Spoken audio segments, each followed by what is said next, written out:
What is up, y'all? My name is Like. Welcome to DBFT. It is a good day to be a Cowboys fan. Pretty good day to be a Cowboys fan. We had a good showing out there, no question about it. Um, I would like it if we were this consistent all the time. A couple weeks there where we looked just really messy.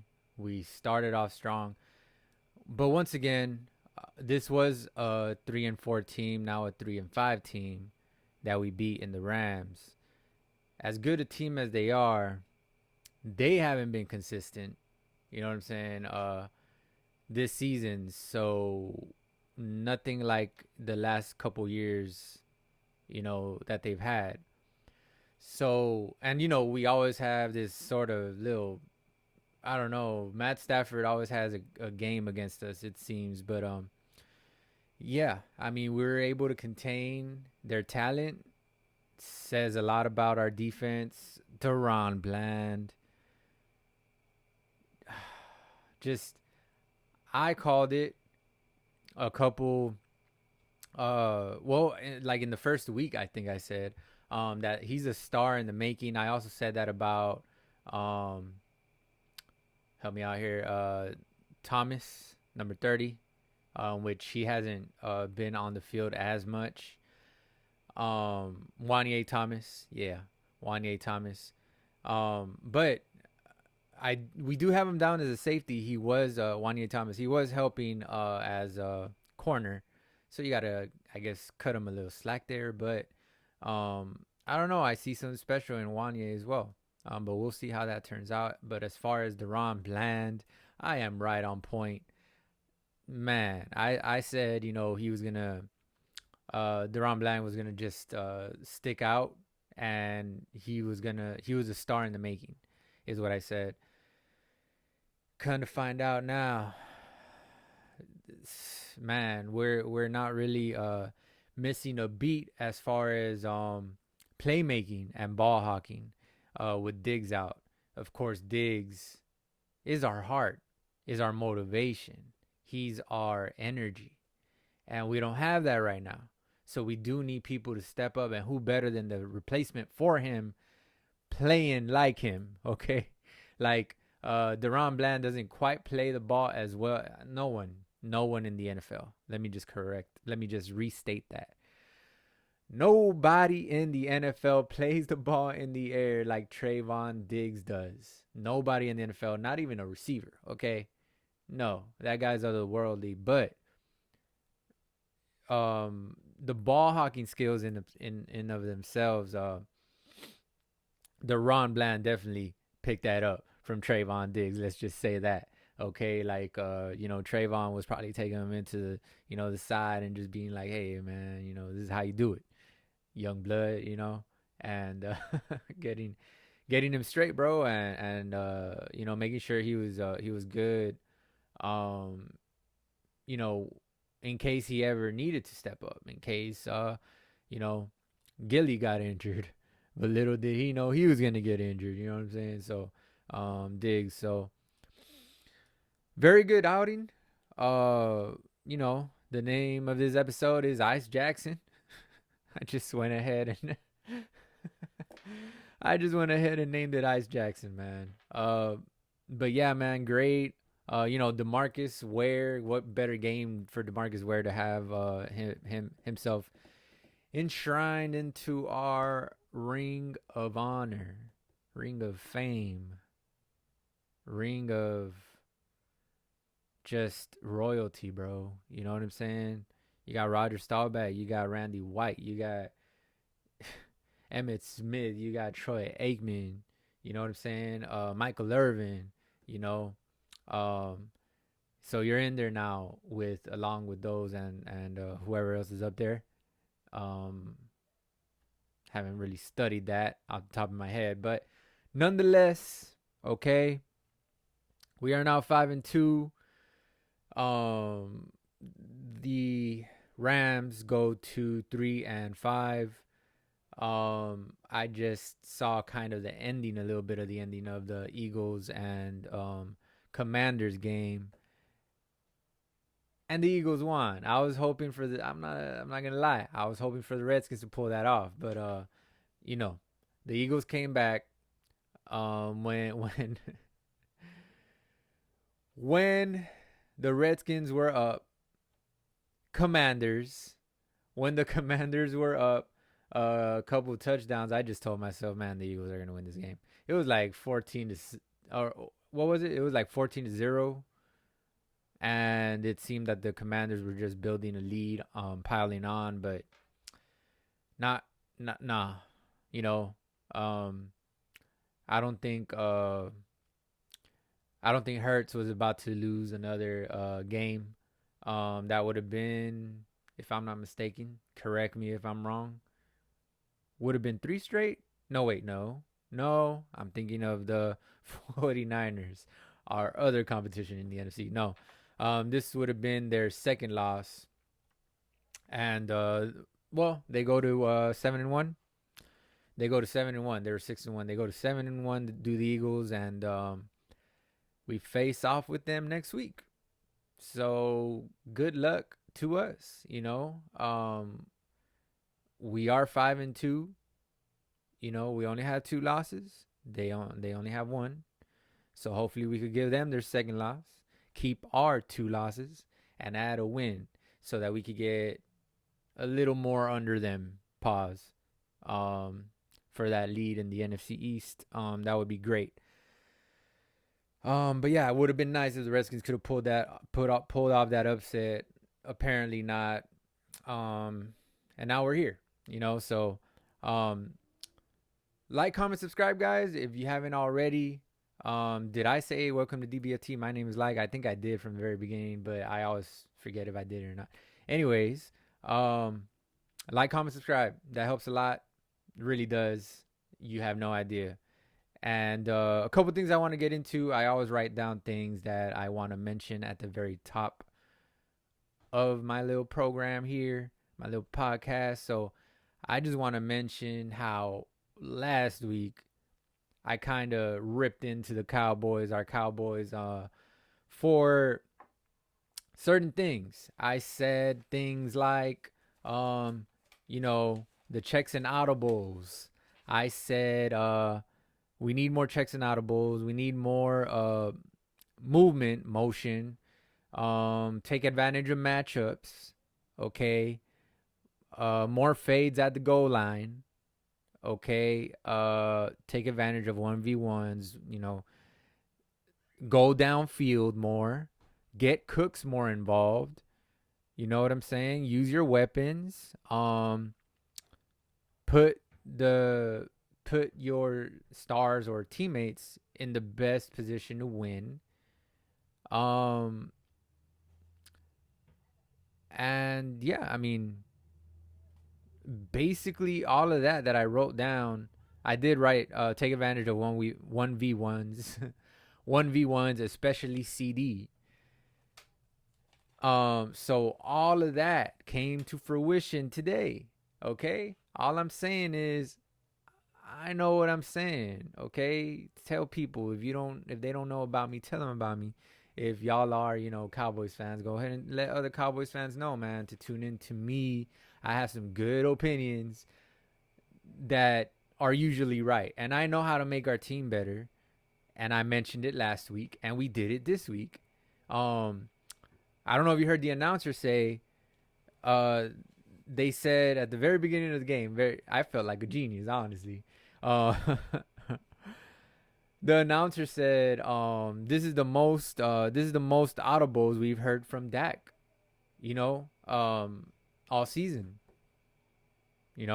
and that was at the top of the game. That was at the first, with like 5 minutes left in the first quarter. So like, just the first quarter was enough for the announcer to say that. That is good news. I said we need to do that. More hard counts. I did say hard counts as well. I don't know if I mentioned that just now before this. And more checks and outables. Just checks has to do with hard counts, because once you do the hard count, you kind of expose the defense a little bit. If they give themselves away, if they flinch, And then from there you can check an audible to something new, right? You can check. You're checking by doing the hard count. You're checking the defense. Then you can audible to Ice Jackson, you know, if that's what you need to do, go with. You know what I'm saying? But we heard it today, and all I'm saying is I mentioned it last week, and we did it this week, and we hadn't done it all year really. The announcer said it himself. This is the most audibles we've seen from Dak, and I felt amazing. I was just like, damn, I need to write that down, and I wrote it down. Okay, so awesome to see that, man. I'm proud of the way we played because we needed to answer the bell, right? Pun intended, because we have a bell in our team, number 14, that's been playing, way above maybe expectations from uh, I don't know, fans. I don't know, but yeah, he's filled in the role pretty nicely of linebacker with LVE out. And I think he's getting the mic responsibilities. I haven't really paid attention to it honestly, but I think he's getting the mic linebacker responsibilities is Bell, and I'm not sure on that. Don't quote me on that. All I'm saying is I think, and then so if he is, that's really really good. But nonetheless, he's doing really good, man. And I saw, I week one, I commented on Bell, and I'm like, he's like kind of like he gets through the gaps, like he's really sneaky, and he like just finds a way to make the tackle around blockers, which is good because he's a safety. He's more susceptible to getting not being able to shed a block, to when he's more susceptible to that since he's a smaller guy. He's only 204 or whatever he is, 209, whatever he is, because he's a converted safety. So safeties are usually a little smaller than linebackers, right? Unless you're Cam Chancellor and you're, 6'3", 240 or whatever the Cam Chancellor was. But 230. I mean, I'm being generous, but he was about 230 or so. But nonetheless, yeah, Bell is answering the bell. You know what I'm saying? And we answered the bell today, and that's really really good. I couldn't have expected more, honestly, bro. We just did it in every category. We did it in special teams. We did it in offense, defense. We couldn't have really had a better game, man, unless we shut them out. You know what I'm saying? And that's hard to do. It's a really good, talented Rams offense, man. And of course they got the defense, which of course is not as overpowered as they were when they had Mr. Ramsey back there. Rams with the Ramsey, that just went, right? And not anymore. So yeah, it's just a different defense now. But they still have Aaron Donald. Which I really wanted to get in our team when he was coming out of college, but and I called that he would be a superstar in this league before the draft, which you could say that about a lot of players. I'm just saying that there's some that didn't pan out that I said that wouldn't be, and then there's some that did that I said would be, and he was one of them that would be, and then they did. So I called that honestly, yeah. So I really wanted Aaron Donald coming out of college. I'm not gonna lie, but who wouldn't? Who wouldn't?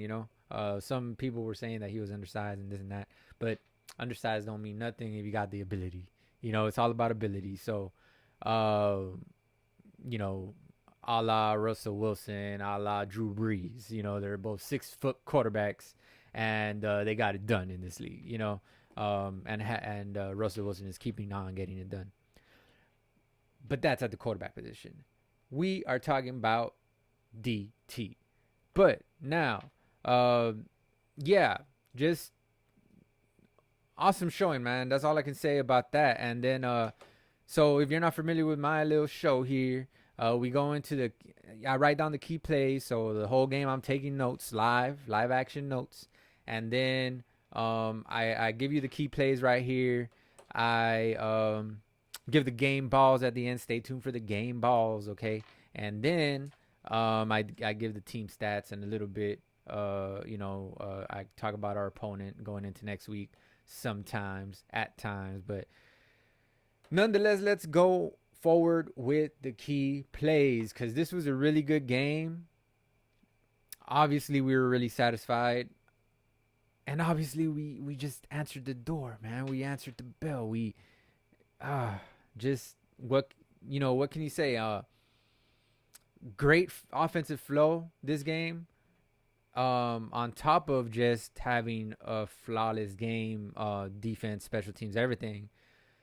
Great offensive flow that helps out. When your offense is efficient to help everything else fall into line, fall into place. Fall in line, fall into place. So, it wasn't good right away. Tyron Smith was rolled out. Last minute scratch or whatever they said, and late scratch, and then that wasn't good. We got sacked right away. I wasn't too happy with that. I'm not gonna lie. But then we sort of fixed the issue. Got rid of the ball fast. Dak started rolling out. To combat that problem, that issue that we had there. So that was really good by Dak, man. I am.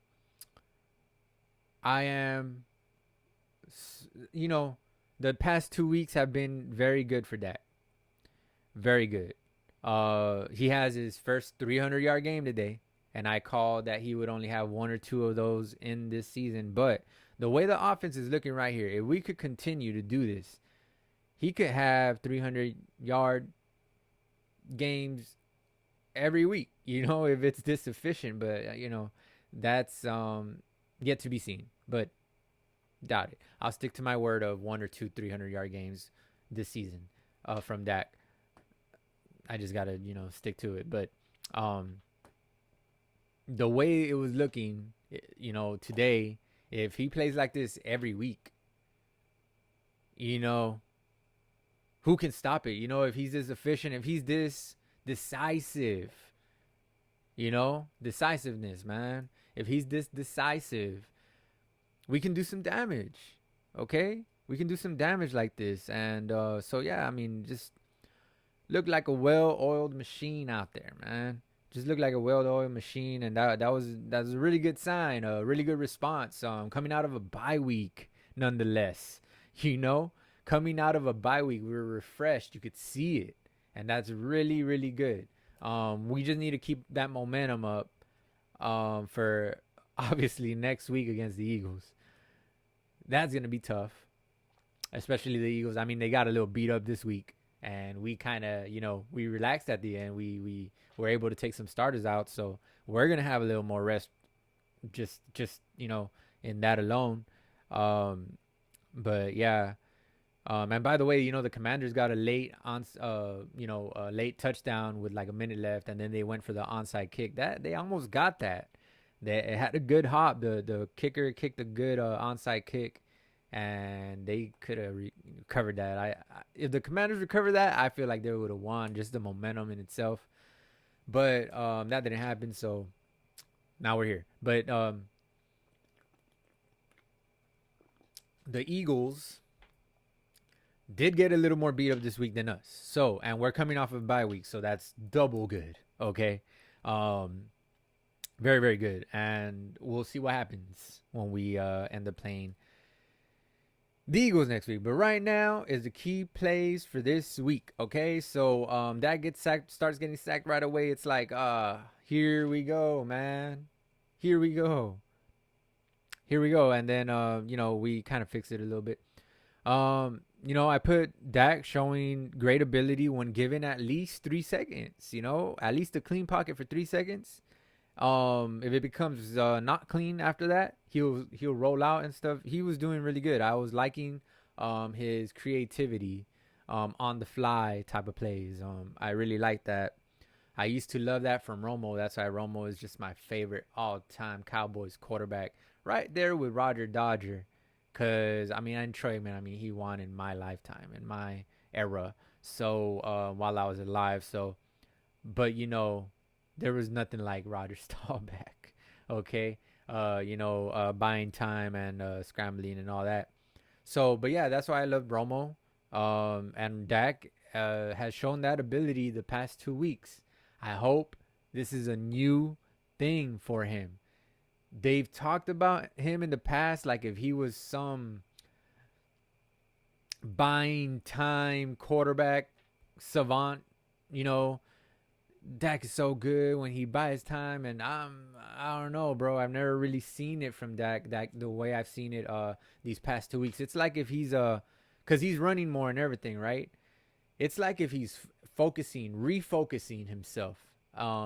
That I can use my legs too. I don't have to be flat footed in the pocket, all game. I can use my legs sometimes too. There's nothing there. I can use my legs.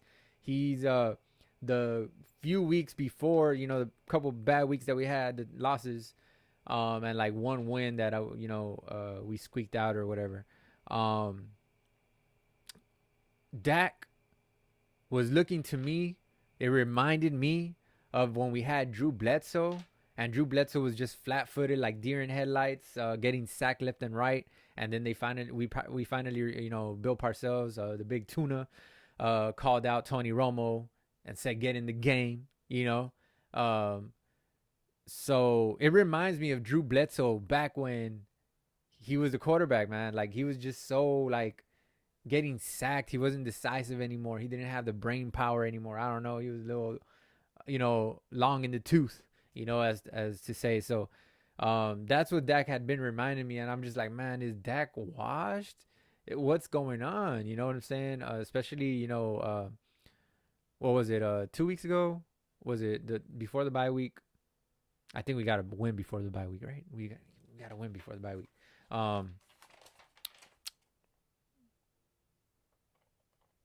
Yeah. Well. Yeah. Uh huh. Yeah. Yeah. Yeah. We sealed the game with a gilly pick. I just sometimes I get um brain fog, I guess.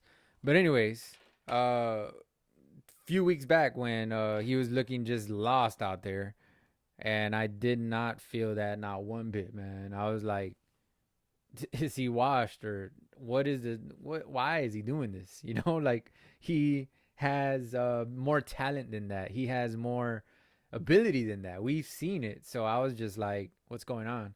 But he seemed to have fixed it. I hope that this becomes the new Dak, as far as like 1, 2, 3. All right, I got to make a decision. Run, roll out, take I mean, like, run as in take off running, or roll out of the pocket and create some more time. That's what Dak needs to start doing. He was doing it today. I'm very, very, very, very, very happy with that.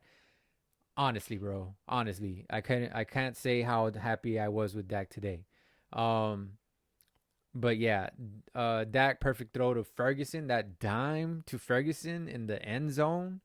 That was, Fergalicious, I don't know that pause. But this that's what I thought to say, because they call him Fergie, so Ferg, okay.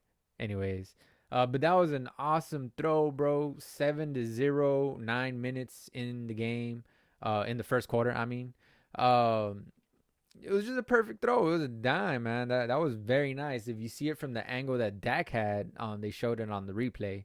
It's like you don't really think it's there unless you put it on the exact right spot, which Dak did, man. He just dimed that, bro. Just a dot. That's a dot. Okay. Then the next key play. Great tackle by Bland on 3rd and 10 on screen to Cup, I believe it was, to hold them to a field goal at the very beginning of the game. That was big because even the announcer said that could have been a touchdown. It was 3rd and 10 at like the 20. I forgot where they were. Maybe the 15 or something like that. No, it was about the 20. It was about the 20 or something like that. But Um, he had room. Cup had room, but like I don't know, Bland just kind of you know skirted the block and just got there. I don't know how he did it, but very very great tackle by Bland, man. That was awesome. It was 3rd and 10, but that would have picked up the yardage. There's no question he would have gotten at least a first down, and it could have been a touchdown as well. But big tackle by Bland. That's a big play, man. That's a winning play right there. And it was 7-3 with 5 minutes in the first quarter. That's where I wrote down right here. The next with 4 minutes in the first quarter, they mentioned how you're seeing Dak do more audibles in this game than he has all season. you know, I wrote that down. And so 1 minute in the first quarter, we get a field goal after Dak got sacked on third down. So that wasn't good. But Aubrey did make his career long field goal. So that was 58. And that just gives him more confidence. So everything happens for a reason. Yeah, Dak got sacked, but we got a nice little field goal out of it. And, Aubrey felt himself a little bit, Aubrey got to feel himself a little bit. Um, so it's 10-3 in the first quarter with 1 minute left. So then this is where it gets crazy. This is where it gets just crazy, man. Deron Bland with about 41 seconds left gets his third TD of the season, bro. Did I not call it? Did I not call it? Week 1. Go back and watch my video. I called it. I said that this guy was a star in the making. And we're seeing it. He is. The announcer, I heard him say, he's easily turning into one of the best ball hawks in the NFL, in the league. Okay, so that's crazy. He had so that's his third TD this season. The last person to do that in the season was Marcus Peters, and Marcus Peters was amazing in 2019. Okay, so that was 4 years ago. So that's a pretty good stat. 3 pick sixes in one season. The last guy to do that, 2019, Marcus Peters, when he had 3 pick sixes. But keep in mind, the announcer said, he's like, this is only week 8. He still has the whole season to get another one and break that little record right there. It's not a record, but you know what I mean. Be the next, beat that 3 in the season.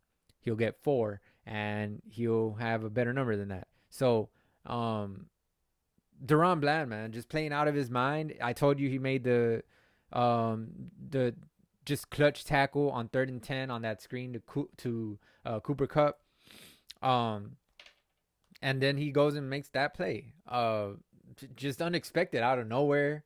It was a miscommunication between, I believe it was Kupp and Stafford.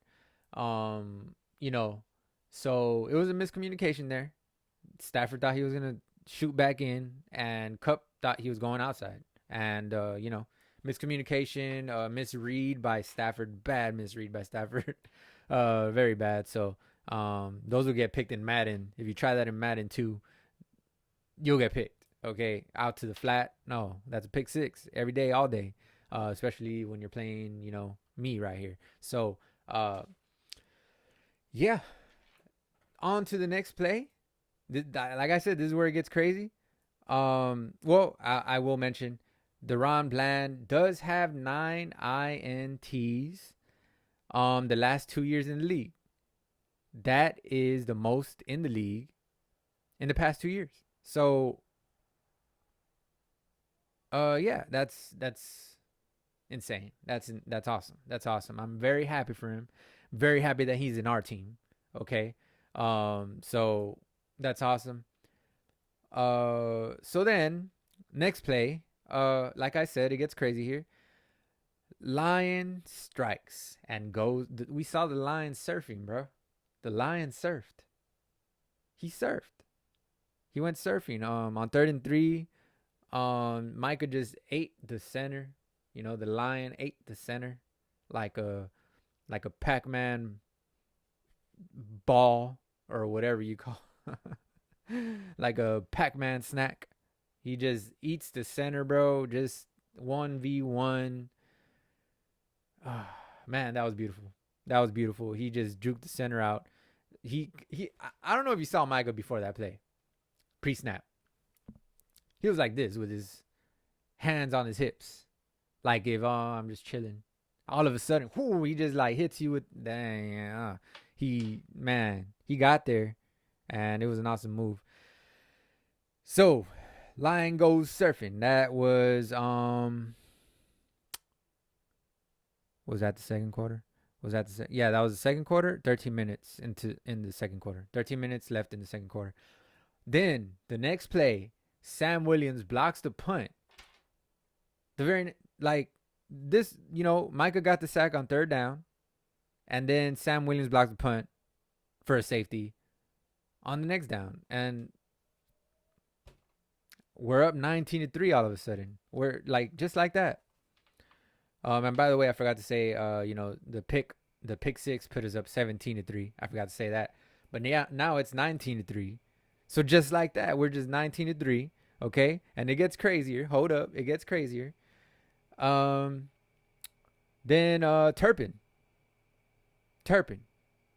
gets us right into the red zone on that beautiful. Turpin had a big day. He also had a nice little first down on the third down. So that kept the drive alive on that. I forgot when that was. I think it was the second quarter, if I'm not mistaken, but I could be wrong. I think it could have been the third quarter as well. But anyways, he did have a nice little easy, big third down conversion catch in the game as well. So, he had himself a nice little game. We know the punt return that got called back by a stupid penalty, by a nonsense, just dumb reason. If you see the replay, you're just like, why? those are the type of penalties you ask yourself, but why? I understand when the quarterback's about to get hit, something like that. The quarterback's about to get hit, or the punter or kick returner is about to get popped. And you fear for his health. You hold someone. But in this case, had nothing to do with that. It was just lazy footwork and just hold, bro. Like, come on, bro. Nashawn Wright. Come on, man. But anyways, on this play, Turpin did get the big return. He got to keep his yardage, his punt return yardage, and he gets us into the red zone. And guess what Dak does? Well, we've been having red zone issues, right? So let me just put this in the end zone so that you can stop talking about my red zone issues. All right? So he puts it in pause to the end zone with a TD strike to who other than Lamb, which had himself an amazing day. Lamb had himself just an amazing day. This is like I said, really good day to be a Cowboys fan. Great day. So, Dak strike to Lamb. Was that the play? I think that was the play. I don't know if it was the first or second touchdown. Hold up. Let me go through my thoughts real quick. My memory. That might have been the play where Dak rolled out and they left Lamb just super open, just wide open. I think that was the play. I'm not sure, but it could have been. But yeah, 26-3. 12 minutes in the second quarter now. And so now the next play, another great third and 3 stop by Bland. Great coverage, and it was an incomplete pass this time. He didn't knock away the ball. He didn't do anything because he had just great coverage. And the quarterback really had nowhere to put it. So, another great stop by Bland on third down. I forgot when the pick happened, the pick six. I think that was like on first down. I'm not mistaken, but we were getting our stops on third down to begin the game. So think about it. That played a huge role in our win. Make no mistake about it. Okay, if you're stopping the team on third down and you're not really getting to third down, and you're also converting your third downs, what's going to happen? More than likely, you're going to get the momentum at the beginning, and more than likely as well, you are going to be efficient, offensively efficient, and getting to the end zone, getting to the red zone, and scoring, right? If you are stopping the other team on third down and you are completing the third downs and you're not really getting to the third downs in the first place, you're just getting first downs, bro, are very, very key at the very beginning of the game. Okay. You know, it could matter, of course, how many you have at the end, but it's not so much about that. It's at the very beginning of the game, you gotta be getting them first downs, first downs. Keep your drives alive. Let the defense rest over there on the sideline. Let the lion, be in the jungle over there a little bit and resting in the bushes or something. And then that's very good for your football team, man. So we're getting great third down stops the whole first half. So that set a tone, and that 26-3 is and we got to stop on 3rd and 3. If it was a closer game and we didn't have the momentum because we can't keep our offense on the field and we kept getting stopped or something, then that 3rd and 3 probably gets converted by them because of momentum factors and stuff like that, right? So that's very big, man, to have stops on third down at the very beginning of the game. Okay, make no mistake about it. Okay, those are huge. So that was with 11 minutes in the second quarter that we stopped them on 3rd and 3. Go on to the next one. Ball tipped and INT. Not a good throw by Dak into a crowd. That was with 6 minutes in the second quarter in the red zone. In the red zone, Dak. In the red zone. You do not. I know we're up. We're up 26-3. But that would have been an extra couple points, man. And we could have gotten 50. We could have gotten 50 easily. That could have been a touchdown. On that drive. We're inside the 10, I believe, when he did that, or inside the 15 more so. So you can't have that. Okay, we have all the momentum. Why do you want to throw into a crowd and risk the ball, bro? Throw it into one-on-one coverage. You could throw it up to Lamb in the end zone if he's single covered. Whoever's single covered, find the single coverage. You can easily just throw to that instead of throwing into a crowd. We had like 3 guys within that vicinity of within 5 yards of each other, and you want to throw it there. So 3 of our guys means that there's at least 3 Lions defenders, more than likely, and plus whoever else is in the area. So there was probably like 4 Lions or 5 Lions, and you want to throw it into. Yeah, that wasn't a good throw at all, but losing play. But nonetheless, we have a commanding lead at the beginning of the game, and it didn't seem to sway us at all, So that was good in that sense. But bad throw. Why do you want to do that? Why risk it? Why risk it? Take the sack. Take the sack, go down, just go down. Just, someone touches you, just go down. And then we kick a field goal. We still have 3 points, if anything. So, yeah, you don't want to do that, Dak. But, it got tipped. I understand, but you're still throwing into a crowd at the end of the day. Even if it didn't get tipped, it was still a bad throw into a crowd.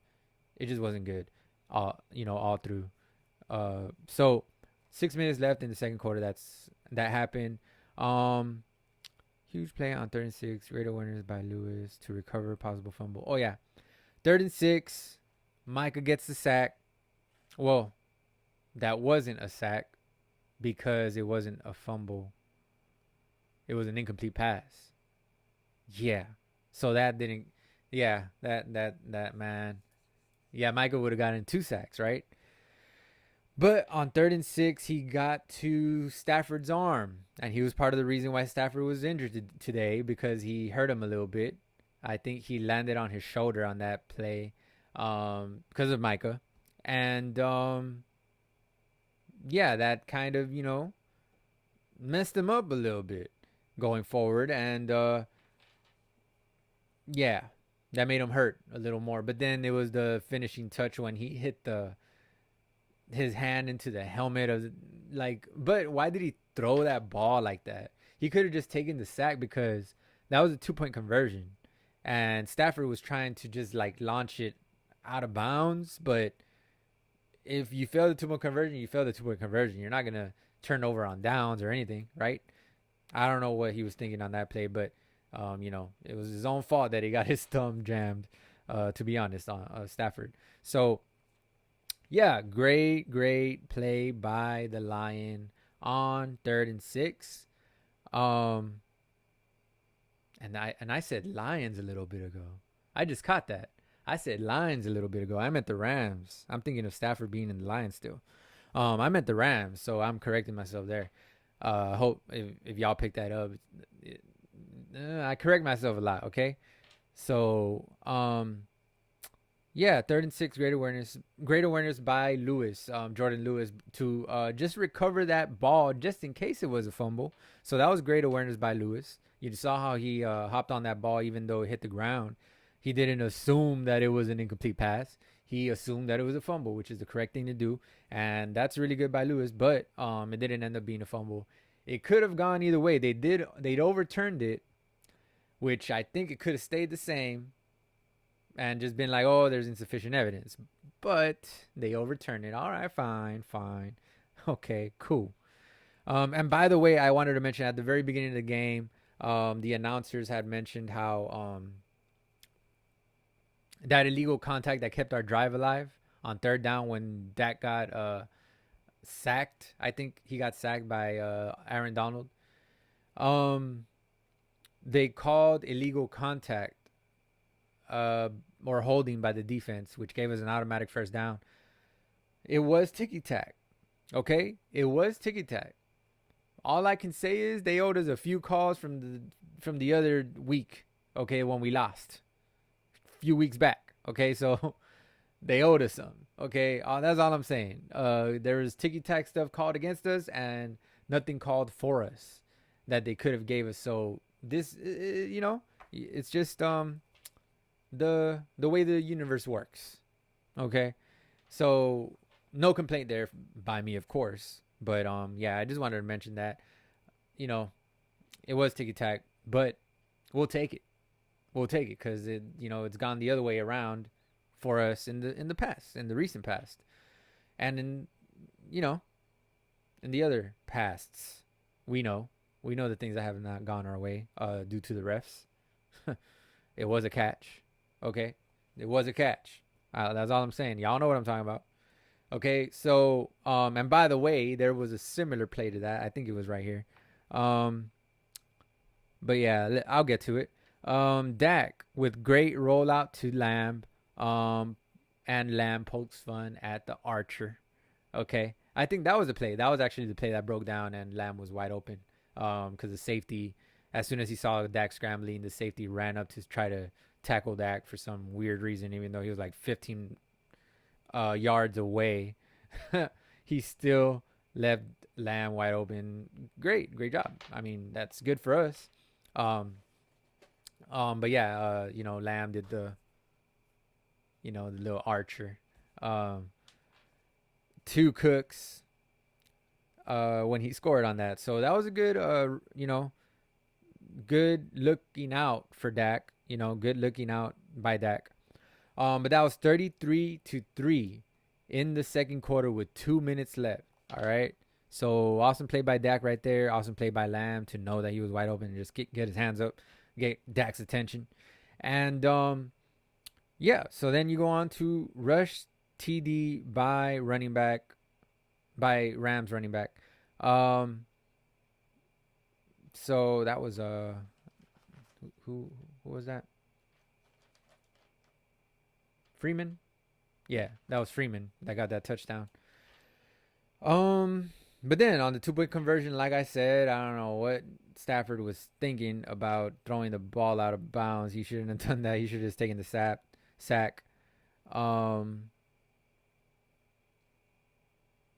Rams good. Wait, 12-10.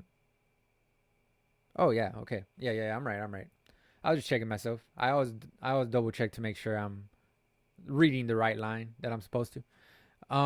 So um,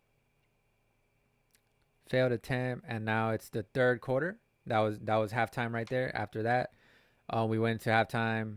They just squib kicked it, and took us right to halftime.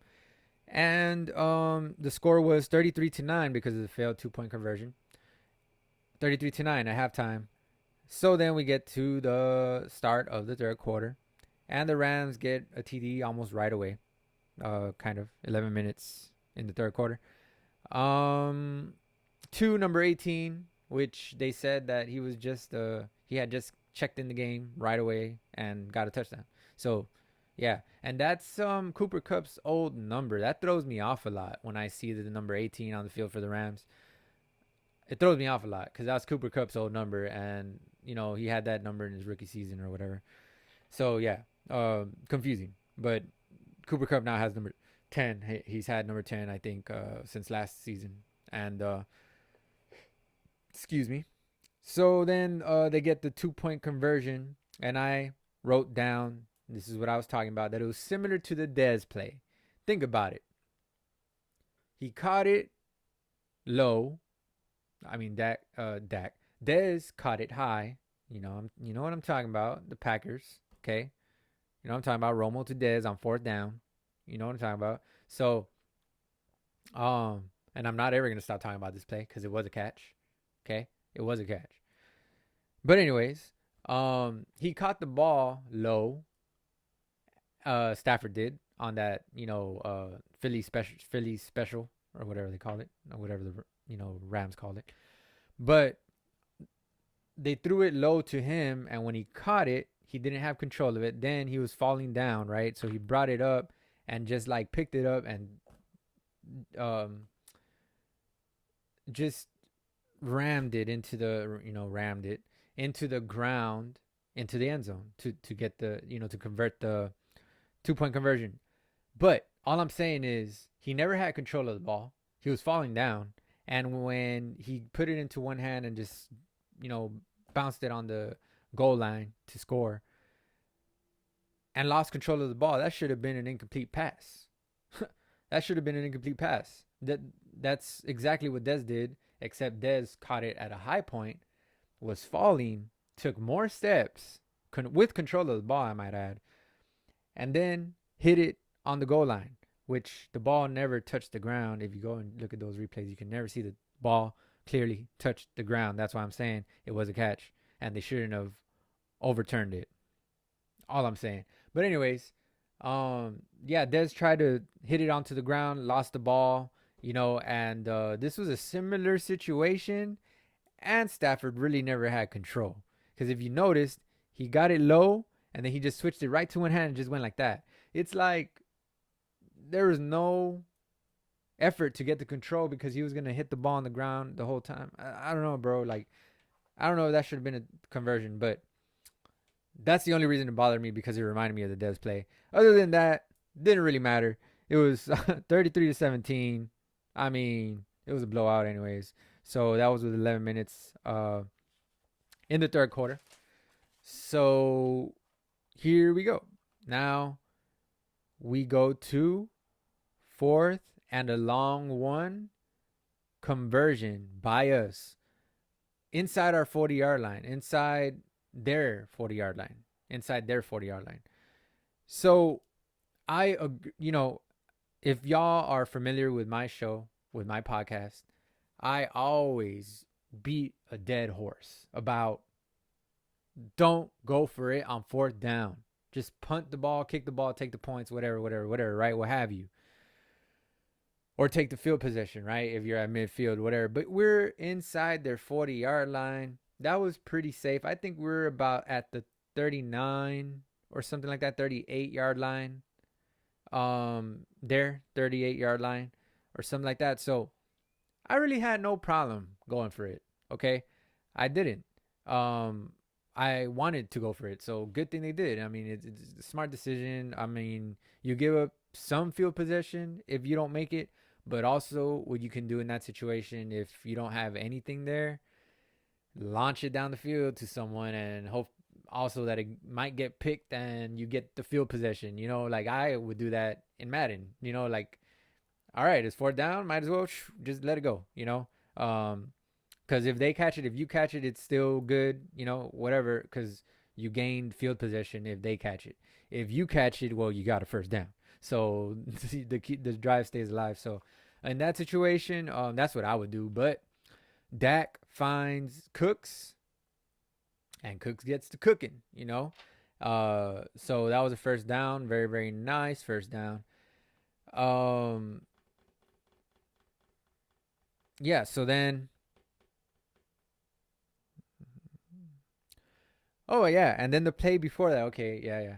The play before that, Dak had told Cooks, he said, hands. He told him hands, like catch it with your hand, bro. Like I gave you a good ball. The next step, because the defender came and like kind of like broke the play up, but Cooks was kind of trying to, he was gonna like body catch that. So when Dak saw him do that, he's just like, man, I threw it good to you. Just use your hands. And then it's funny because the very next play, um, Cooks caught the first down on fourth down. So he trusted Cooks even though he tried not to use his hands on that one play. But that was funny. I thought that was ironic right there. Um, but yeah, so Cooks used his hands. Then that was about 10 minutes, I think, in the third quarter. Might have been when that happened.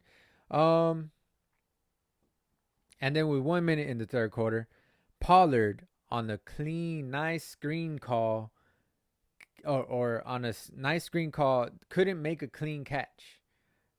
He juggled it, and you know, it was a great call, great screen, great time for a screen because the defense was attacking, and you had Pollard wide open with some blockers ahead of him, but Pollard doesn't make a a clean catch, and he gets tackled.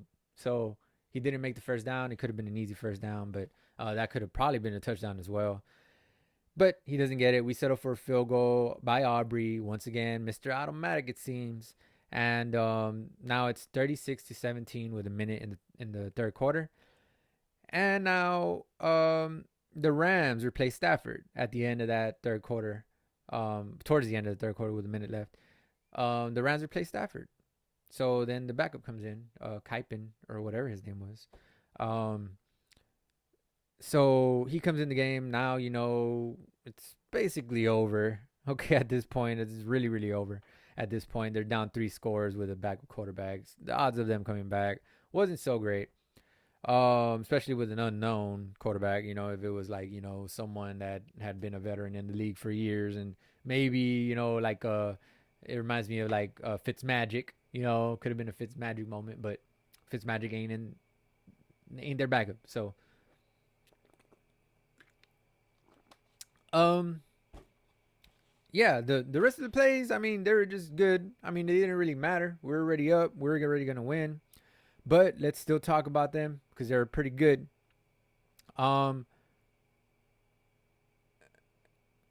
After that, yeah, okay. So then we go on to the fourth quarter, and in the fourth quarter, with 13 minutes, we stopped them on 4th and 2. Once again, great stop, great stop. That was really really good. I don't think we allowed them to convert a fourth down.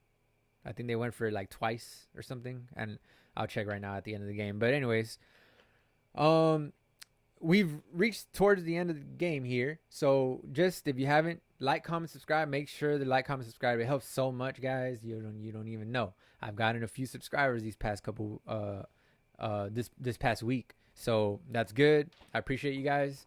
I'm trying to get up there.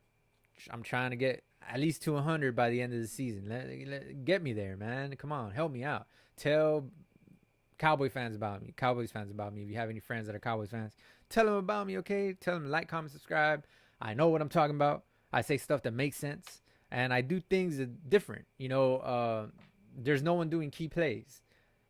If you enjoy it, I mean, odds are that a real true Cowboy fan will enjoy it as well, just like you. So, yeah, that helps a lot. So just spread the word on me. I'll, of course, take it into my own hands as well a little bit. But yeah, like, comment, subscribe helps a lot. All right, just to let you guys know. And I do have giveaways every now and then. I'm not gonna do maybe I might change my mind, but I don't think I'll do the giveaway this video. But stay tuned and maybe you'll get surprised. I don't know. All I'm saying is I do have giveaways. I've gave away over $100 so far, just about, yeah, right around $100 or over, so far. And yeah, I mean, I appreciate people viewing me. It says a lot about you as a person. All right, that you can tune into me and just watch me, and I don't know what I'm saying. Okay, I'm a little tired. I haven't gotten too much sleep. But anyways, here we go on to the next key play. We stopped them on 4th and 2. We get the ball 13 minutes in the fourth quarter. Then we have a nice little completion to CD. He high points the ball. That was a nice little kind of like fade-ish route to the sideline. With the man, CD's man turned, had his back towards Dak, and Dak just lobbed up a nice little. He needs to do that more often. What did I say? Take advantage of 1v1s, especially when it's CD. And we did it. I said that last week. That's what I'm saying, man. I make sense. Okay? So that's a really good play, and it was a first down, and, CD got to wipe his nose. You know what I'm saying? So that was really good, man. So high pointed the ball. The bad thing on that play is that Udoga went out. Aduget. He went out of the game. He got injured. They landed on his ankle. A big 300-plus pound lineman, or, right around there, landed on his ankle, bro. So we hope that did not snap. We hope that it's just a little tweak.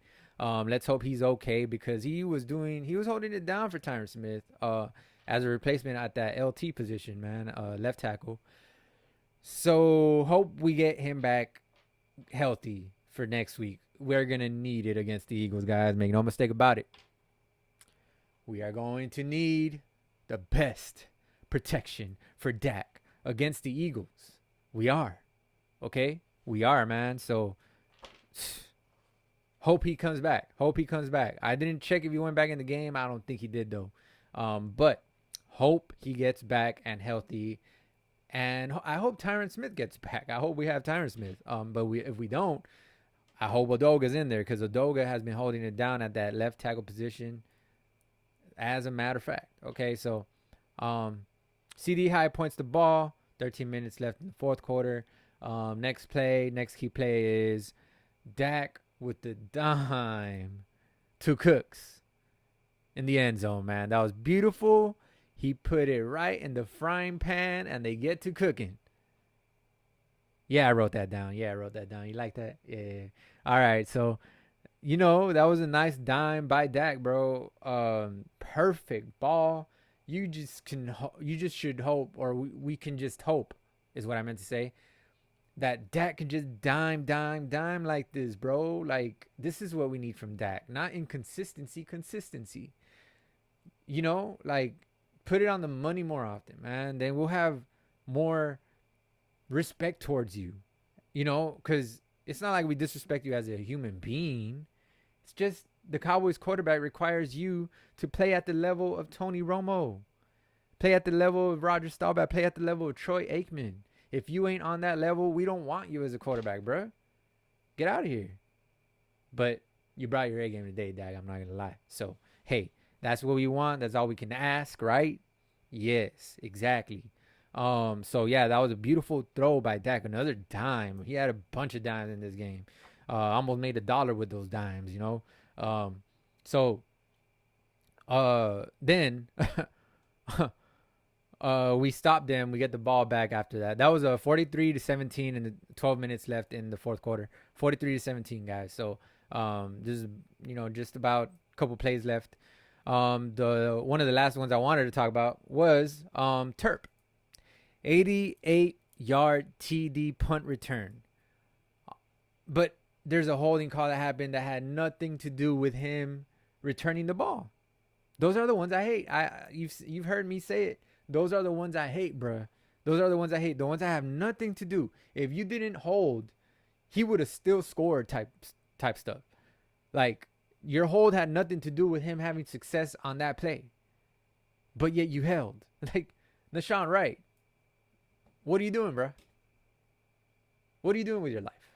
What are you doing, bro? You have one job: stay in front of your guy or move out the way. Don't yank. Don't pull. Don't tug. This ain't tug of war, bro. This ain't tug of war. Okay. This is you block or you got beat.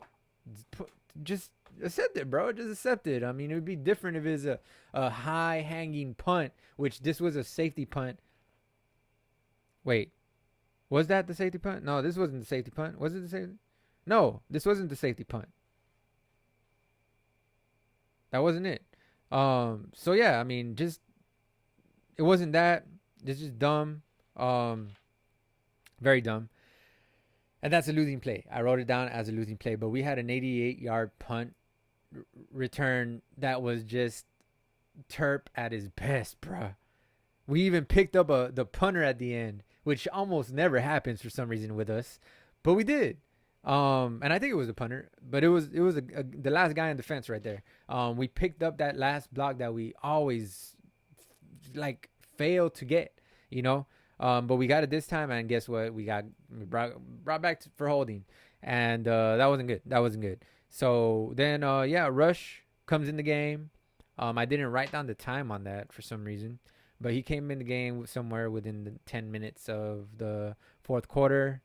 And one thing that stood out to me, I don't know if it was because the game was kind of over, because I haven't really noticed myself. But Sam Williams was in there at gunner, bro, and got a nice tackle. Sam Williams is a defensive, or he's listed in our team as a defensive end. And he's a gunner on special teams, man. He does have 89 speed on Madden. So, man, Sam Williams is a big gunner. Let me just say that. He's a big gunner, man. Gunners are usually corners, bro. You got to put it into perspective here. Gunners are usually corners because they're the fastest guys on the field. So they can get down the field for a punt a punt. Those are gunners. Faster, you know? But they have Sam Williams there. That's crazy. I mean, like, I would like to see that stay the same because he hasn't really contributed that much into our defense.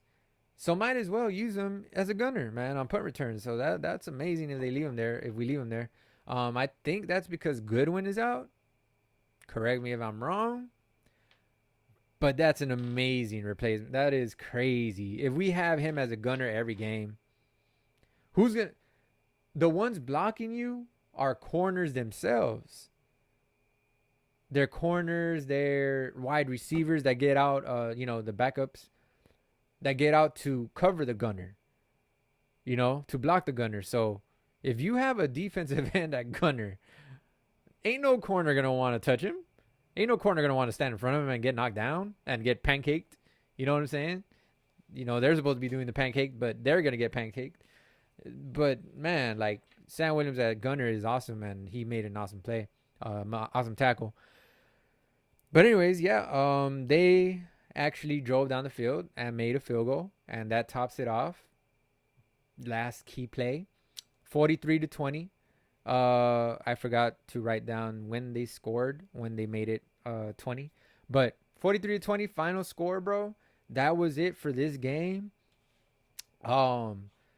Very, very good game. We had a couple losing plays, but nothing vulgar, nothing crazy. Nothing crazy because, I mean, we're almost perfect, okay? And that does it for our key plays. I am going to give away the game balls. Stay tuned for that. But right now, I will go to the player stats, all right? But overall, I just want to say this was a really good win for us. We just need to keep it here. Keep those checks and audibles, like I said. Maybe to someone listening last week, You thought I didn't know what the heck I was saying. He was like, you're probably like, oh, damn, this guy checks on audibles. What the hell is he talking about? But there we go. You saw it today, and it made a big difference. You get to read the defense better because they give themselves away pre-snap. I said a lot about pre-snap last 2 weeks ago, um, and yeah, I said a few things that we could do to become more efficient and more what's the word I'm looking for? Consistent. And we did it this game. So I am very delighted, okay, by this game today. So we go on to the player stats, okay? So Dak was 25 of 31 for 304 yards. His first 300-yard game of the year. And his seventh 300-yard 4 TD game of his career. His seventh. He's only had 7 of those. So we saw a little bit of Dak history here. One of his best games of his career, actually. So, great. That's awesome. 4 TDs, bro. Only 1 pick, which was a bad throw. That was on Dak. Make no mistake about it. Yes, it was tipped. But that throw was on Dak, man. That throw was on Dak. You can't throw it into that much traffic. It's just dangerous, bro. And there's no need for it when we are up 26-3 at the beginning of the, there's no need for that. So, yeah, Dak, 25-31, 304 yards, 4 touchdowns, man, and 1 pick. 1 INT. You off to Pollard. Pollard had 12 carries for 53 yards. 4.4 a carry. That's decent. I would like that average to be 5 yards a carry. But for some reason, we cannot get Pollard going. I'm telling you guys, I said it last week as well. I also said last week as well that we need a power back. We need a demolisher. We need a wrecking ball. We need that arm, that strong arm, bro, that's going to show our power, We need that. Okay? We need to go get that somehow, some way, through a trade, through whatever. I know Jerry Jones is out of his mind saying that we don't need to make a trade. And if someone thinks that they have a player that we would be interested in, to come to us and tell us about it. I don't know what he's thinking, bro. Like, we need to go out and get that player. Okay? We need a power back. We are very, very, very insufficient, my bad. We are very insufficiently. Is that the way I should say it? We are very insufficient. Yeah. I think we need a power back, okay? And it's funny because one of the announcers said that about the Henry trade, that there's buzz about it online. And I think Mike Fisher was one of the leaders in that report of, go get Derrick Henry. But very good advice. That's awesome advice. I would right now trade almost whatever it takes to go get Derrick Henry, bro. That would make us automatically an enforcer on offense.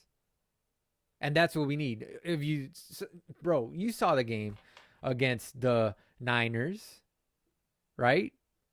You saw the game against the Niners. What were we lacking out there? It's not hard to see.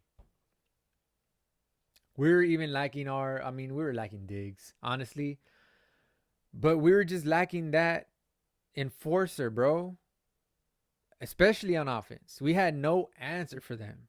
And that was embarrassing. Because we're supposed to be the top 2 teams in the league up there with, or the top 3 up there with the Eagles and the Niners, right? But what? We didn't have any answer for the Niners, bro. We didn't have any strong arm, like I said. We didn't have any enforcer to answer to that, bro. Like, we just had no answer, and that was just embarrassing, man. So, yeah, I agree with going to get Derrick Henry. I would love that. But the odds of that happening, bro, with Jerry Jones' stubborn ass, okay? I don't think he's gonna go do anything. Okay. But hopefully we do get at least something cheap on the cheaps. Something on in free agency maybe that we don't even really have our eye on or something like that. We just need a power back, bro. That's all. Maybe two. Bring in one for the practice squad and bring in one for the something like that. But we have Dowdle, but that's not enough, man. We need, you saw him run, and he doesn't really run over people, bro. He's a hard runner, but he's not what we need. Zeke ran over people. Okay, nobody would run over Zeke. Okay, so Zeke ran over people, but he's just not the same as he once was. So, I would like us to go out there and get a power back. That's what we do need. We also need, I had said last week, we need a linebacker. We need to get some help. Okay, we can't be this thin and expect good things to happen. Okay, expect the worst, kind of. Be aware of what can happen, and you can easily get nicked up at another linebacker spot, and then there we go. What do we have as a backup? We need someone off free agency. We need to make a trade for a linebacker, especially. That's what we do need. There's a lot of talks about this certain linebacker, I think from the Titans as well. Which whoever running back that was, I don't know if it was the one from the Titans or another team, but whatever linebacker that was, I agree with that. Go get that linebacker, bro. Go get that linebacker. He's proven. He led the league in tackles or something like that a couple years back. But yeah, we need to go get a linebacker, man, that can cover as well as defend the run. So we don't need anyone that's gonna like hinder us in the passing game or something like that. We don't need that, bro. We have, we have who's the tight end from the 49ers, Kittle. We have Kittle to worry about. We have Dallas Goedert to worry about with the Eagles. So we need, and usually that'll be also the strong safety, right? Taking care of that. But every now and then the linebacker does need to cover the tight end sometimes. So and the linebacker does need to cover the running backs. And we have Christian McCaffrey, one of the probably the best receiving running back in the NFL, to worry about, and also Swift, Taylor Swift. Just kidding. DeAndre Swift. So we need a linebacker that can cover and defend the run, bro. So yeah, that would be great if we could get that.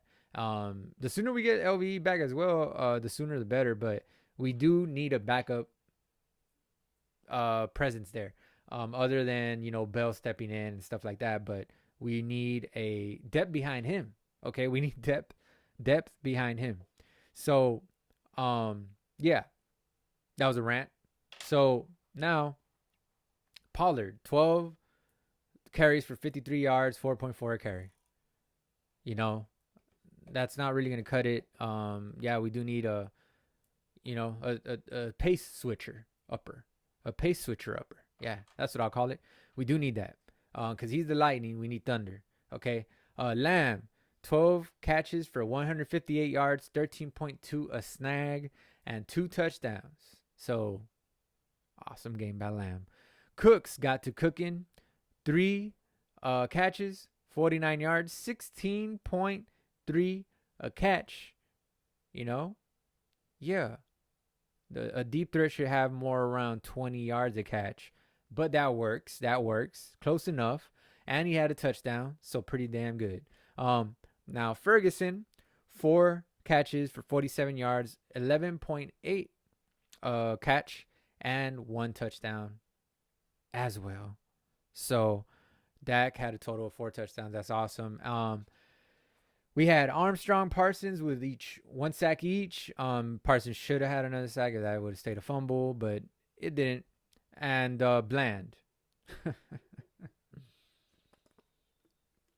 Bland with the blank.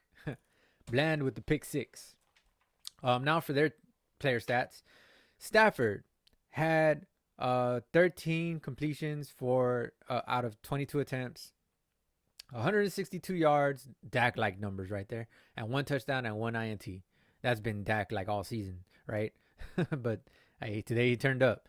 Um, Freeman, 9 carries for 44 yards, 4.9 a carry. That should have been more like Pollard should have had 4.9.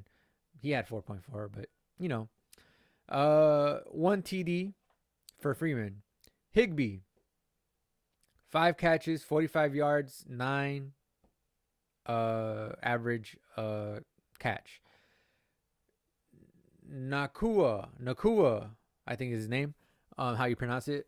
3 catches for 43 yards. So much hype about him, and we held him in check. 3 catches for 43 yards, 14.3 a catch, bro. I did not give major props to the defense. I didn't do that, and I'm sorry, but I'm doing it now. That was an amazing showing, bro, because they do have talent. I did say it kind of, but I'm just saying to not just brush by it, bro. This is Nakua, one of the best receivers in the NFL right now, one of the best premier rookies in the NFL right now, one of the best. I mean, Cooper Kupp came back and he still has had the most targets. That says a lot, bro. Cooper Kupp is like the best receiver in the NFL. Top 3 for sure. So, which we held him in check as well. 4 catches for 21 yards, 5.2 a catch. That's nothing, bro. That's Cooper Kupp, and we held him to nothing. That's peanuts. That's peanuts. You know. But yeah, Nakua, 3 catches, 43 yards, 14.3 a catch, but that's it. And we held him in check. Stafford only had 162 yards. So no damage really done there. Stay tuned for the game balls, okay? But I am about to go to the team stats now, okay? Excuse me. So, team stats. This is going to break down the game very, very well. I like going through the team stats because of that. It just it gives you more of how can I say it? I had a word in mind, but it just slipped. It gives you more of an idea. I guess I'll use that. More of an idea of how the game went. When you go into the team stats. So, all right, let's go into it. Team stats. Rams had 280 total yards. The Cowboys, us, we had 387 total yards. Passing yards, they had 188 total yards passing. We had 285 total yards passing. I don't know how that works. Maybe it's the INT that takes away yards. I don't know how that works, but Dak had 304 yards passing. Maybe lost a couple yards. They take away the yardage by the sack, maybe? A sack will take away. I don't even know how they do that, bro. But anyways, makes no sense to me, but hey, it is what it is. 285 yards. And Dak did have some rushing yards as well, so that was cool. Good to see. Using his legs to rush, not only to roll out and buy time. Rush yards. They had 92 rush yards. We had 102, so we broke the century mark. That's good. But 102, bro. We need to have 150 a game rushing yards. Whether it's by Pollard alone or not, just mixing our running backs in. I had said before the season that, and I had played it back to last season as well, that I was saying that we need to have 3 running backs, 3 efficient running backs, 3 to 4 running backs, okay, but 3 for sure that are just rotating in, have like 15 carries for Pollard, 10 for one guy, and then 5 for the other guy, something like that. But I would like to see that. We don't have that. That would make us way more efficient. Just give Pollard extra rest. And I don't know. I think we need to let Pollard play more of a backup role, bro. But get a obviously as good as running back than him in. We can't just start Dowdle. I don't think that would be the answer. But getting a Henry and having Henry start, now we're talking. And then when Pollard could come in and just finish you off with speed, that's awesome. Once you're banged up and stuff, man, that would be awesome. But yeah, 102 yards ain't really gonna cut it rushing, but we get it done. Yards per play. Yards per play. They had 4.8 yards per play. We had 6.1, so major difference there. And you know, that was good right there. First downs. They had 14. We had 24, and I talked about that earlier in this podcast. I also talked about third down efficiency. We were stopping them on third down so many times, bro, and especially at the beginning of the game, which carries the momentum all through the game. The beginning of the game, it's not how you start, it's how you finish, but when you start better than the other team, it gives you more of an advantage too. You know what I'm saying? So third down efficiency, they had 3 of 13. 3 of 13. That is less than 30%. Right? That's less than 30%. That's crazy. 3 of 13. Third down efficiency for them. We were 6 of 12. That's right where you want to be. 50%. That's me in Madden. That's me in Madden. I check my stats, on the leaderboards, which I'm top 1,000 right now. Little pat on the back. I'm top 1,000 in Madden right now. If anyone wants to play me in Madden, you gotta money talks, okay? That's all I'm saying. But yeah, I'm top 1,000 right now on. I think it's the PS4 leaderboard, but I don't know if it's the same throughout. But I am top 1,000. I have a pretty good record. Okay, that's all I'm saying. But yeah, the fourth down efficiency, you got to be right there. I'm at 50%. They were at, as Cowboys, we're at 50% today. 6 of 12. Fourth down efficiency, 1 of 2 for them, 1 of 1 for us, because we are 1 of 1. You know what I'm saying? Total plays, they had 58, we had 63. So not too much of a difference there, but we made them count more. We were more efficient, which I talked about. Sacks allowed, they allowed 2, we allowed 3.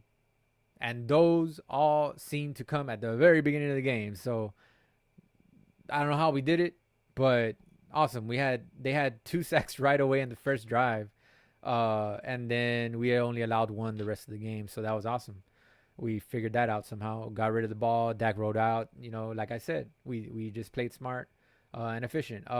Punts, they had 5, we had 2, and we had our 2 in the fourth quarter, bro, with 5 minutes left or whatever it was. So we did not really punt the ball. That was just we were just let him get the ball back. We weren't even throwing the ball. So doesn't really matter that we had 2 punts. Penalties. They had 4 penalties for 25 yards. We had 4 penalties for 21 yards. So penalties, it was more so that it affected them at the beginning of the game. It affected us with that 1 punt return touchdown where Nashawn Wright wanted to hold his man because he wanted to take him to prom or something. I don't know, dance with him. I don't know why he was holding him like that. But they shouldn't do that on a football field, okay? Do that to your prom date. Not, Anyways, yeah, penalties weren't a big thing in this game except for the very beginning when they mentioned, if you're going to call it like that for the Rams, you need to call it like that for the Cowboys, which, we always get the short end of the stick on penalties. So don't come to me talking about penalties when we get them our way, because that rarely happens, okay?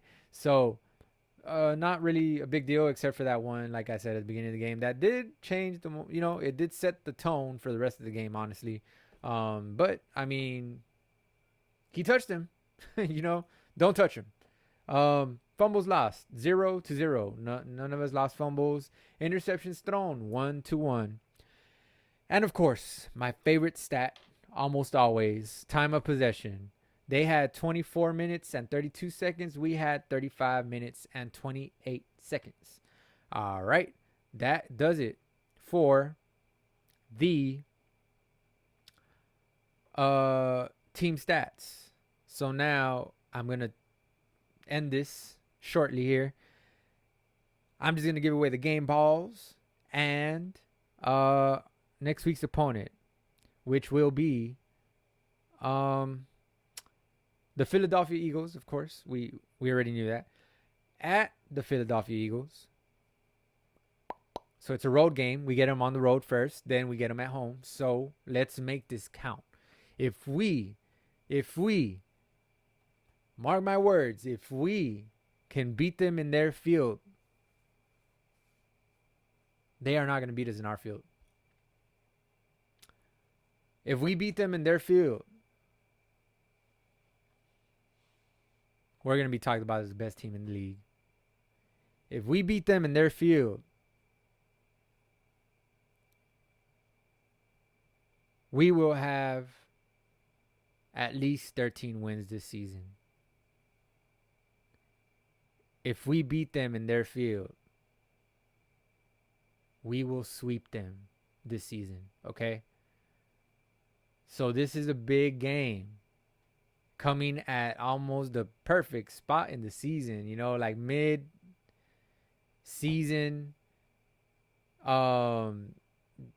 right on time for the winter season, going into the cold type of games. That's when the playoffs begin. That's when everything starts getting more serious. Teams start buckling down. You start knowing more of what a team is really, really made of, who a team really, really is. You know exactly who the Eagles are by now. You know what they're capable of, and you know what can stop them. You know what can slow them down. You've seen them get beat. They are beatable. The first time we faced them, this is going to be the first time. I was thinking about the 49ers, honestly, because I put them like similar, bro. But, it's the Eagles. We need to rise up for this, okay? We need to rise to the challenge, bro. Hit them in the mouth where it hurts. Punch them early. And don't let down. Don't let the foot off the gas. Today, if we didn't go for it on that 4th and 2 or 4th and 1, I think it was 4th and 2, at a little bit close to midfield, right there where I was mentioning, if we didn't go for it on that 4th down, I feel that the Rams could have taken the momentum. I feel like Stafford wouldn't have gotten out of the game. When they took him out of the game is when they went 3 scores down. It's like if they said, if we go 3 scores down, bro, you're getting out of the game. As soon as we kicked that field goal to make it 3-score game, they took Stafford out of the game. It's not like if he was in so much pain in the back and not coming back to the front, he was getting x-rays and stuff like that. He was on the sideline. So, he got it taped all up and stuff like that. But I think that was precautionary in case the backup quarterback got a couple of touchdowns or a touchdown. Maybe he would have gotten back in the game or something like that. But, I feel like if that 4th and 1 and 4th and 2 ain't converted to Cooks from Dak, clutch conversion, I feel like the game could have set the tone for the game as well going forward from there. So I feel like the Rams could have had more of a chance if they would have stopped us from converting that 4th down. But thankfully that didn't happen. We didn't get to see what would have happened. But moments like that is when, if you're facing a good team, bro, if you're facing a good team, they're most likely going to stop you from getting that 4th down conversion. And they're going to get all the momentum back. And they're going to come back in the game if you're up by so many, touchdowns. So very dangerous right there. If we get in that situation with the Eagles, I would hope to just keep with the game plan and just keep being aggressive. Keep doing your offense the way it was. Keep putting CD in the backfield, bro. I loved seeing that. I told you that we needed more of that, like we would do when Moore was the coordinator. And when we went against Moore against the Chargers, I said that we need that. We need more of when CD was in the backfield, when Moore would put him in the backfield and stuff like that. We need that back. It's like if they're hearing everything I'm saying, because the next week they're doing everything I say, bro. That's so crazy. I would hope that they're listening to me because I feel like I know my team very well. Okay. But, that's very, very good that we use CD like that. We're going to need that, and especially next week, man. So we face them at Philadelphia, of course, but at 3:25 my time, Central Time. 3:25 Sunday, November 5th. Okay, next week. So we will see each other again. Make sure to like, comment, subscribe. Okay, it is now time for my game balls. Thought I forgot. Thought I forgot about the game balls, but nah. CD Lamb. I forgot to pull out the football first. I always pull out the football first right here. My football is not a remote control. It's a football. But ignore that. But CD Lamb gets my offensive game ball. Bro, 12 receptions, 158 yards, 2 touchdowns, and 13.2 a snag, bro. That is awesome numbers. That's what we need from CD going forward. And another thing, I should have mentioned, I should have wrote it down, but that's the getting into the key plays. Before that, I like to write these things down. But one thing I forgot to write down is for us to be more efficient and to get where we want to go, right? We need to use CD the way we used him today. And what I was going to say before this game, when this game started, I was already thinking it. I should have wrote it down. I always do that, but I forgot. I was eating at the same time because I hadn't ate. And I got out of work and I, right at 12, and I just hauled home.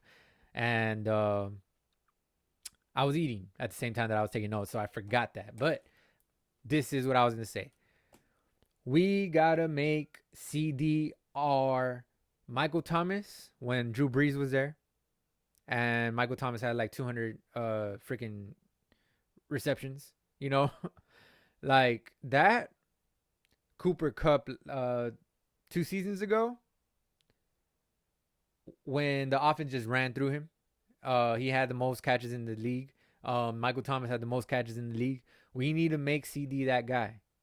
Okay, it's time. Because if we're not going to go out and get that workhorse running back that's going to punch them in the mouth, the strong arm, the tone setter, if we're not going to go out and get that physical running back, we do need to make CD Lamb our primary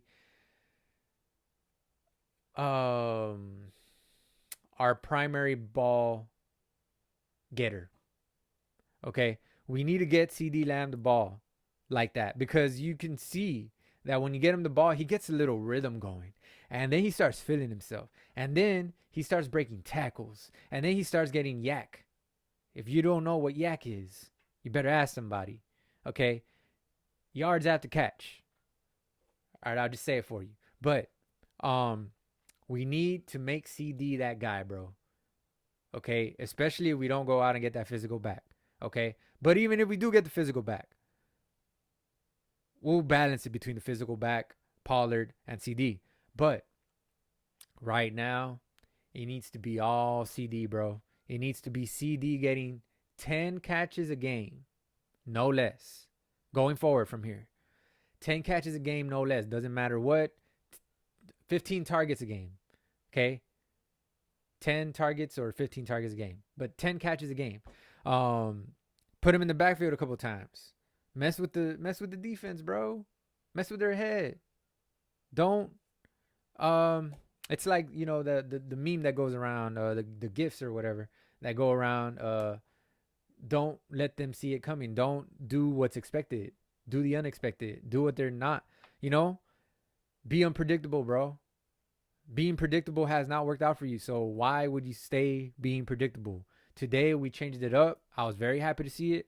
And we also added CD to the backfield and everything, bro. We did it. Everything that I said that we had to do. That was crazy. That was so crazy. Everything just came. And now you see more so that McCarthy isn't set in his ways. He's adaptable, I mean, who knows if he was the mastermind behind this? Maybe other coaches, maybe the offensive coordinator or something. Hey, we need to do this. We need to, maybe there are ideas from him. But all I'm saying, McCaffrey was still, McCarthy was still calling the plays and everything. So Good sign, man. Just good sign. That's all I had to say about that. But yeah, we need to make Lamb the primary if we're not gonna go out and get a physical back. If we do, then it could be balanced. It could be a balance. But other than that, Lamb needs to be that guy, bro. Quote me. Quote me on that. So Lamb gets the offensive game ball, and then Bland gets this defensive game ball. Ball, not a remote. It's a ball. Um, Deron Bland. Deron Bland, bro. You get this defensive game ball. Awesome game, bro. Just awesome game. You made not only the pick six, bro, but you had just excellent coverage all game. You did get caught on like twice. But you did have great coverage a couple times and did get two or three great tackles on third down to stop their drive, bro. So excellent, bro. Just awesome game by you, bro. I appreciate you for stepping up to the big shoes to fill from the arguably the most talented corner in the league. That's for damn sure. 100%. Trayvon Diggs, man. So, good job by you, Deron Bland. Okay, stay the same, stay you. Okay, and that's all I got to say. This is the end of my podcast. I'm not gonna give away anything this podcast. I'm not gonna do it. I need to save money too, man. I need to save money too. Yeah, I want to give to you guys, but I need to save money too. Okay, but next week, stay tuned. Maybe I will. Okay, maybe I will. I don't know why I just licked my lips. That was weird. But anyways, the Eagles are 7-1. We are 5-2, and we are gonna meet each other next week. It's gonna be nice. It's gonna be great, and it's NFL's game of the week. What do you expect? What do you expect? It's the NFC East, bro. It's the NFC East. So that's what I will leave you with. This podcast is now over. Like, comment, subscribe if you F with me. All right. But for now, we them boys. See you next week, guys, as we head to Philadelphia. It's going to be, I think it's going to be nice. Okay. Remember what I said. If we win that game, we're going to sweep them. We're going to win the second game as well. They're not going to beat us in our house. So, there we go. See you next week, guys.